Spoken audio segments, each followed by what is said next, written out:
미국의 철학자 윌리엄 제임스가 2차 세계대전 당시에 그 독일의 나치 수용소에서 죽음의 공포와 굉장히 가혹한 학대를 경험하면서도 희망의 끈을 놓지 않았던 사람들의 기록을 연구하게 됐습니다. 그리고 연구하게 된 결론을 얘기하면서 이런 말을 했습니다. 이 시대의 가장 위대한 발견은 인간이 자신의 태도를 바꿈으로써 자신의 인생을 바꿀 수 있다는 점이다. 이렇게 얘기했습니다. 여기서 말하는 태도라는 말은 최선을 다한다는 그런 의미가 아니라 지금 하고 있는 일에 나 스스로 드리븐이 되어 있는가, 얼마나 내가 그거에 끌려가고 있고 내 마음이 쏠려 있는가, 그런 것을 태도라는 의미로 썼습니다. 다른 말로 하자면 지금 내가 하고 있는 일에 얼마나 몰입되어지고 있는가를 말하는 부분이죠. 여기서 윌리엄 제임스가 강조하고 있는 것은 얼마나 우리 스스로가 어떤 일에 대해서 얼마나 드리븐되어지고 있는가 하는 것이 인생을 바꿀 수 있는 힘이라고 말씀한 겁니다. 우리가 얼마나 어떤 일에 몰입되고 있는지 이것도 중요하지만 더 근본적으로 중요한 것은 우리의 마음 속의 동기가 무엇에 의해서 드리븐되어지고 있는가 하는 부분입니다. 아무리 집중하고 어떤 일에 몰입되고 있어도 그 근본 동기가 욕심이나 분노, 상처에 의해서 동기부여가 되었다면 아무리 열심히 노력해도 그 삶의 열매가 아름다울 수가 없습니다. 우리의 마음을 움직이는 힘이 바른 영적 동기에 의해서 움직일 때 우리의 삶의 열매가 아름다울 수 있습니다. 오늘 본문은 지난주 말씀의 내용에 포함되는 부분입니다. 같은 주제로 계속 연결이 되는 말씀인데요. 바울은 어디를 가든지 자신의 사도권에 대한 문제가 늘 바울을 어렵게 만드는 문제였습니다.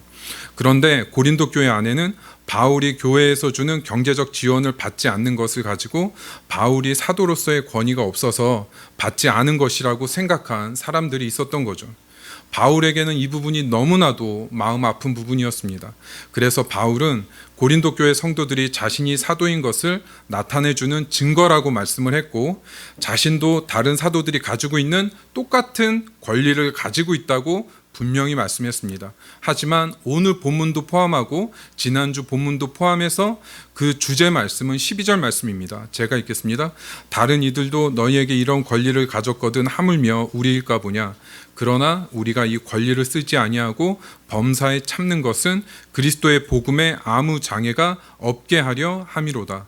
자신이 교회로부터 목회적으로 도움을 받을 수 있는 권리를 받지 않은 유일한 이유가 복음에 아무 장애가 되지 않게 하기 위해서라고 말씀했습니다. 바울의 사역의 유일한 동기가 복음이었습니다. 오직 말씀이 바울의 사역을 주도했고 그 마음속 열정을 주장하고 이끄는 핵심이었습니다. 그럼에도 바울은 고린도 교회 성도들에게 자신이 사도로서 분명히 교회로부터 후원을 받을 권리가 있는 부분을 오늘 말씀에서도 심도 있게 다루고 있습니다. 하지만 그 너무나도 당연한 권리를 복음을 위해서 포기할 수 있었던 이유가 무엇일까요? 두 가지 측면으로 생각할 수가 있습니다. 첫 번째 측면은 복음에만 붙들려 있는 바울에게 복음의 자유가 너무나도 소중했기 때문입니다. 바울은 만약 자신이 고린도 성도들에게 재정적인 후원을 받는다면 이 부분은 많은 부분 교회에 부유한 신자 혹은 힘이 있는 자들이나 혹은 이들과 연결된 사람에게 받은 후원일 거라는 것을 알고 있었다는 거죠. 사실상 그 힘 있는 자들이 바울의 후견인이 되고 바울은 그들의 피후견인이 되는 것입니다. 중요한 것은 바울이 살던 세계에는 어떤 사람이 호의를 베풀 때 어떤 식으로든 상호적인 의무를 가지게 되어 있었습니다. 아무런 대가 없는 후원은 없다는 것이죠. 바울은 이런 부분이 복음을 담대하게 전하는데 장애가 될 것이라고 생각을 했습니다. 자신이 후원을 받지 못하고 스스로 일할지라도 바울에게는 복음을 온전히 담대하게 전하는 것이 가장 중요했습니다. 그리고 두 번째 측면은 바울의 자발적인 감사의 마음입니다. 개인적으로 바울은 하나님께서 자신을 구원하셨을 뿐만 아니라 사도로 삼으신 그 풍성한 은혜에 감격해서 하나님께 일종의 자발적인 감사의 마음으로 값없이 사역을 감당하기 원한 부분이죠. 고린도전서 15장 9절과 10절 말씀 제가 읽겠습니다. 나는 사도 중에 가장 작은 자라. 나는 하나님의 교회를 박해하였으므로 사도라 칭함받기를 감당하지 못할 자니라. 그러나 내가 나 된 것은 하나님의 은혜로 된 것이니 내게 주신 그의 은혜가 헛되지 아니하여 내가 모든 사도보다 더 많이 수고하였으나 내가 한 것이 아니요 오직 나와 함께 하신 하나님의 은혜로라. 바울은 오직 복음에 붙들렸는데 그 힘의 원동력이 무엇입니까? 그것은 오직 하나님의 은혜입니다. 하나님의 교회를 박해했던 바울이 죄에서 돌이키고 사명을 받을 수 있었던 근거는 오직 하나님의 은혜였다고 고백하고 있습니다.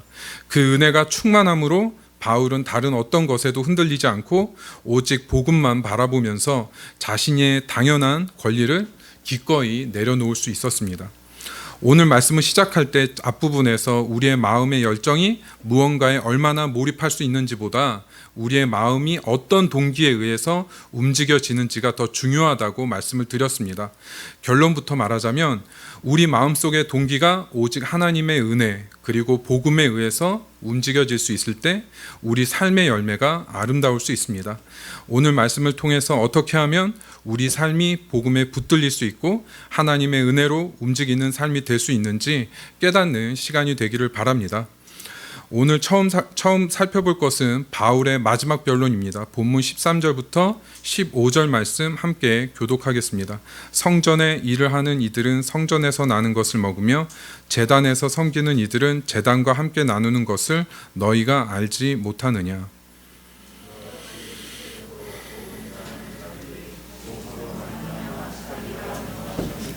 그러나 내가 이것을 하나도 쓰지 아니하였고 또 이 말을 쓰는 것은 내게 이같이 하여 달라는 것이 아니라 내가 차라리 죽을지언정 누구든지 내 자랑하는 것을 헛된 대로 돌리지 못하게 하리라. 바울은 12절에서 먼저 오직 그리스도의 복음에 아무 장애가 없게 하기 위해서 자신의 권리를 쓰지 않았다고 고백하고 나서 다시 한번 그 말씀에 대한 어떤 근거를 가지고 있는지 또 한 번 마지막 변론을 펴고 있습니다. 첫 번째 근거는 구약의 성전 제도입니다. 구약 시대에는 제사장이 백성이 바친 제물로 제사를 지낸 다음에 일부 소제 제물 그리고 심지어는 짐승 제물 가운데 일부를 음식으로 먹는 것이 허용이 됐습니다. 성전의 일은 성전에서 음식을 먹고 제단을 섬기는 일은 제단으로부터 음식을 얻는다는 논리입니다. 바울이 섬기는 교회로부터 후원을 받는다는 것이 합당하다는 것을 설명하는 것이죠. 그런데 지금까지 변론을 펼쳐왔던 바울의 변론의 가장 핵심에 되는 근거는 14절에 나오는 예수님의 가르침입니다. 14절 말씀 제가 다시 한번 읽겠습니다. 이와 같이 주께서도 복음 전하는 자들이 복음으로 말미암아 살리라 명하셨느니라. 여기서 말한 예수님의 가르침은 누가복음 10장 7절에서 나왔습니다. 제가 한번 읽겠습니다. 그 집에 유하며 주는 것을 먹고 마시라. 일꾼이 그 삭슬 받는 것이 마땅하니라. 이 집에서 저 집으로 옮기지 말라. 바울이 사도로서의 권리를 가지고 있다는 최고의 근거가 되는 것은 예수님이 직접 하신 말씀이라는 겁니다. 어떤 누구도 예수님의 가르침에 토를 달 수 없다는 것이죠. 그리고 예수님께서 명하셨다는 것은 사도로서 후원받을 수 있는 바울에게 권리이자 또 교회로서는 의무라고 말씀한다고 볼 수 있습니다. 사도로서의 권리는 예수님께서 말씀하신 가장 확실한 권리라는 것이죠. 하지만 바울이 자신의 권리를 확실히 보장하고 설득하기 위해 결정적인 예수님의 말씀을 근거로 사용했겠습니까? 그렇지가 않습니다. 본문 15절 말씀입니다. 그러나 내가 이것을 하나도 쓰지 아니하였고 또 이 말을 쓰는 것은 내게 이같이 하여 달라는 것이 아니라 내가 차라리 죽을지언정 누구든지 내 자랑하는 것을 헛된 대로 돌리지 못하게 하리라. 바울이 여기서 굉장히 강한 표현을 합니다. 내가 차라리 죽을지언정, 자신이 세운 고린도 교회 성도들이 자신을 사도로서 받을 권리 때문에 복음 전하는 것으로 생각한다면 차라리 죽겠다는 표현입니다. 15절 후반부에 우리말은 헛된 대로 돌리다라는 동사가 나오는데 헬라어 케노시라는 단어는 비어있게 만들다, 빼앗다는 의미입니다. 그리고 중간에 왜냐하면이라는 접속사가 포함되어 있습니다. 15절을 제가 다시 정리해서 읽어보면 그러나 내가 사도로서의 권리를 하나도 쓰지 아니하였고 또 이 말을 쓰는 것을 쓰는 것은 내게 이같이 하여 달라는 것이 아니다. 왜냐하면 나는 누구든지 내 자랑의 근거를 박탈하게 하기보다는 차라리 죽는 게 낫기 때문이다. 이렇게 말한 겁니다. 헬라어 원문을 보면은 굉장히 미묘한 차이가 있는데요. 헬라어 원문을 보면 차라리 죽는 게 낫다라는 말 뒤에 말이 끊겨져 있습니다. 그리고 말이 도중에 멈추었다가 다른 말로 문장을 다시 시작하는 것처럼 이루어져 있습니다. 헬라어 문법적으로 이러한 부분을 돈절법이라고 하는데요. 무슨 말인가 하면 바울이 죽는 게 낫다라고 말하는 부분에서 편지가 의도적으로 끊어져 있다는 겁니다. 그리고 다시 내 자랑의 근거를 박탈하지 못하게 한다는 말이 이어진다는 것이죠. 바울이 굉장히 자기의 감정이 격정적으로 분노에 휩싸이다가 잠깐 그 감정을 끊고 다시 말을 새로운 말로 바꿨다는 의미입니다. 죽겠다라는 말을 할 정도로 바울의 감정이 고린도 교회로부터 실망스럽고 절망스럽기까지 한 상황에서 바울은 그 감정 그대로 계속 말하지 않고 잠깐 끊고 자신의 자랑의 근거를 빼앗기지 않겠다고 말한 것입니다. 예를 들어서 제가 만약에 집에서 부부싸움을 하다가 그럴 때가 있습니다. 아내 말을 계속 이렇게 들어주다가 문득 마음속에 무슨 생각이 드냐면 한 번은 내가 기회를 잡고 잘못한 거를 한 번 따져서 한번 얘기를 해야 되는데 그 목까지 그렇게 하고 싶은 말이 이렇게 나오는 거예요. 그래가지고 한 번은 내가 정말 이렇게 얘기 나오다가 잠깐 말을 멈추고 그래 너 말이 맞아 이렇게 마무리할 때가 굉장히 많거든요. 말을 꺼내려다가 결국 아내 인정해주고 이제 싸움을 멈추게 하는 겁니다.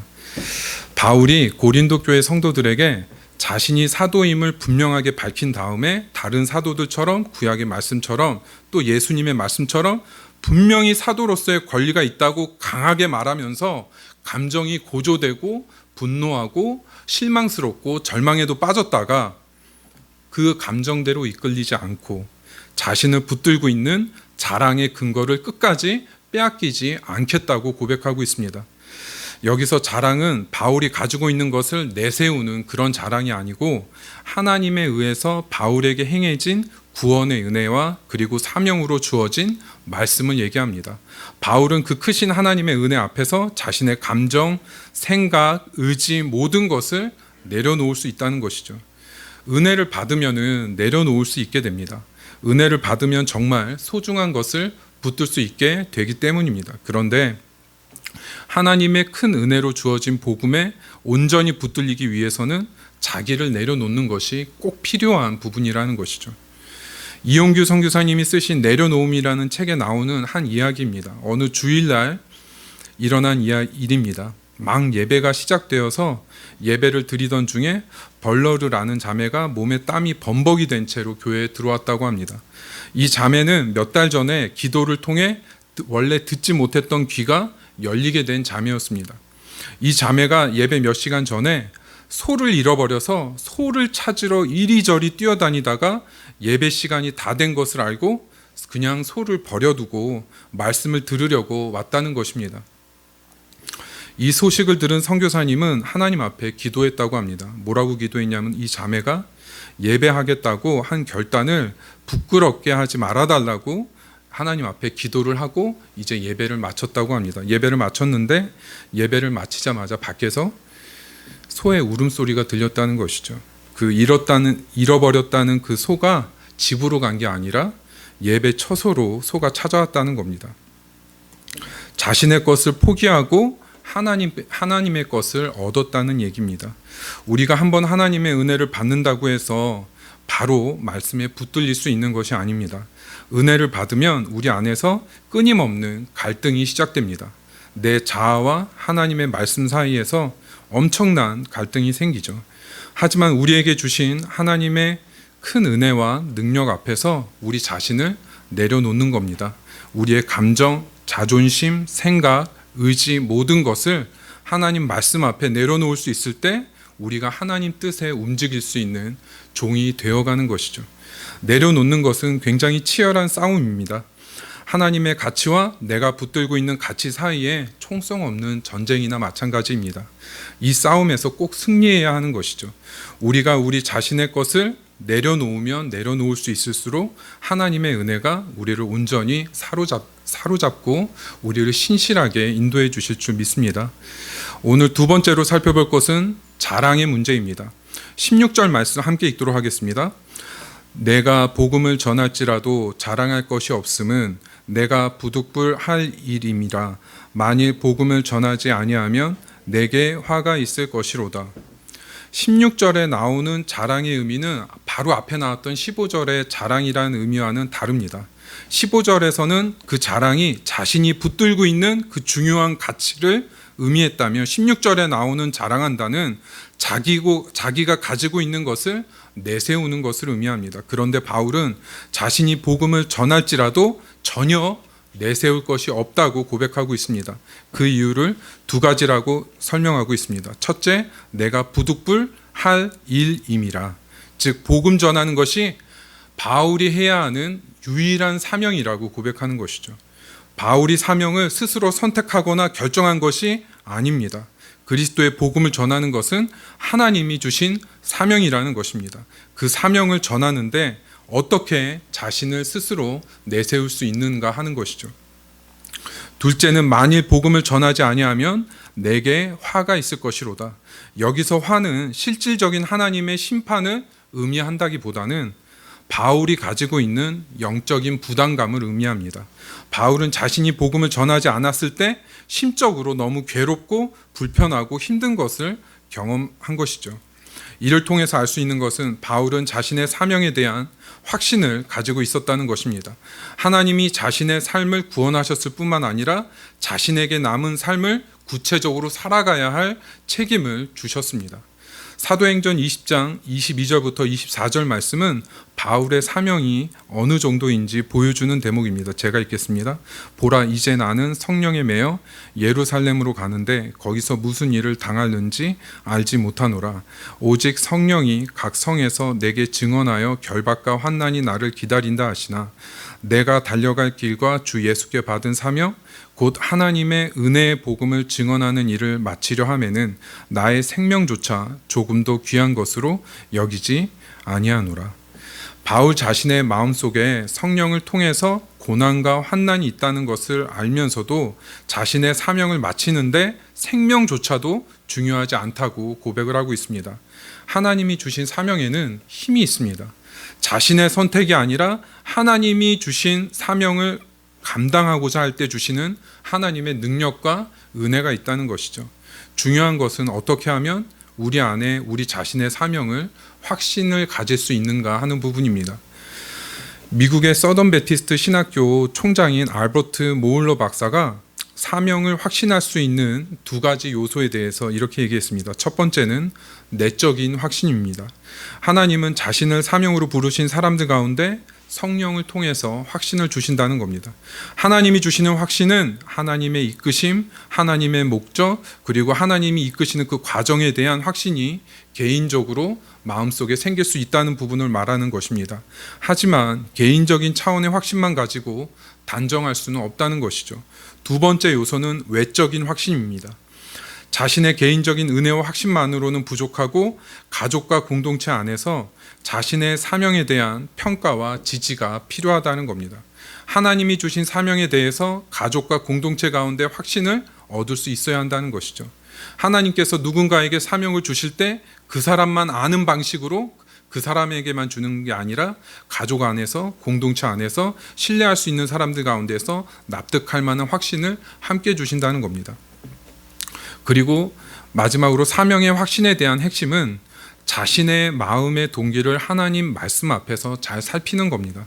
그 동기가 하나님의 은혜와 말씀으로 부여된 것이고 성령님이 주시는 확신과 공동체의 외적 확신이 같이 있을 수 있다면 우리는 사명에 대해서 굳게 확신하고 붙들 수 있습니다. 하나님은 우리에게 은혜를 주셔서 구원을 받게 해주셨을 뿐만 아니라 우리의 남은 삶이 하나님 나라를 위해서 헌신할 수 있도록 이끌어 주신다는 거죠. 우리의 마음 중심이 하나님의 은혜로 채워져 있다면 하나님이 주신 사명을 붙들고 하나님 나라를 위해서 헌신할 수 있을 때 우리 삶의 열매가 아름답고 풍성하게 채워질 줄 믿습니다. 오늘 마지막으로 살펴볼 것은 보상의 문제입니다. 본문 17절과 18절 말씀 함께 교독하겠습니다. 내가 내 자의로 이것을 행하면 상을 얻으려니와 내가 자의로 아니한다 할지라도 나는 사명을 받았노라.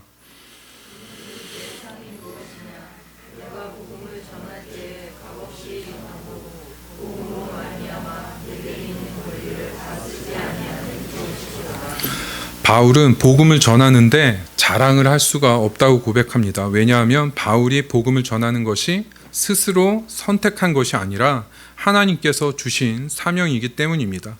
만일 복음을 전하는 것이 본인의 자유의지의 결과였다면 그는 마땅히 보수를 받을 수 있는 권리를 가졌을 것입니다. 하지만 그렇지 않다는 것이죠. 그렇다면 바울이 얻을 수 있는 여기서 말하는 보상은 무엇을 의미합니까? 18절 말씀을 제가 다시 읽겠습니다. 그런즉 내 상이 무엇이냐? 내가 복음을 전할 때 값없이 전하고 복음으로 말미암아 내게 있는 권리를 다 쓰지 아니하는 이것이로다. 쉽게 말하자면 어떤 의미에서 바울이 보수를 받지 않는 것, 그것이 바울에게는 보상이라는 겁니다. 무슨 의미인가 하면 자신의 자유로운 의지로 복음을 값없이 전하고 너무나도 당연한 자신의 권리를 복음을 위해서 다 쓰지 않았다는 거죠. 복음에 어떤 장애물도 두지 않기 위해서 스스로 결정한 것이 하나님 앞에 상이 될 것이라는 바울의 믿음입니다. 쉽게 말하자면 순수한 복음의 열매가 자신의 하나님 앞에 상이 될 것이라고 생각을 하는 겁니다. 바울은 자유로운 의지로 자신의 복음 사역을 위해서 스스로 자신의 권리를 제한하고 있는 겁니다. 우리가 우리 하고 싶은 것을 다 하면서 복음에 붙들린다는 것은 말이 되지가 않습니다.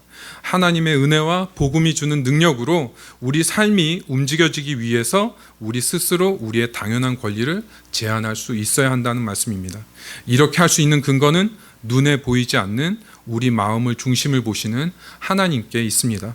정말 눈에 보이지 않는 하나님 나라의 가치를 위해서 눈에 보이는 우리의 권리를 기꺼이 제한할 수 있을 때 하나님이 주시는 더 큰 은혜가 있습니다.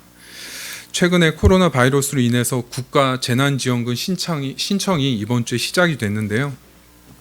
처음 시작할 때부터 대통령을 비롯해서 대부분의 정부 각 부서 지도자들이 기부를 하겠다고 얘기했고 그 기부 어떤 운동 캠페인을 벌이고 있는 중입니다.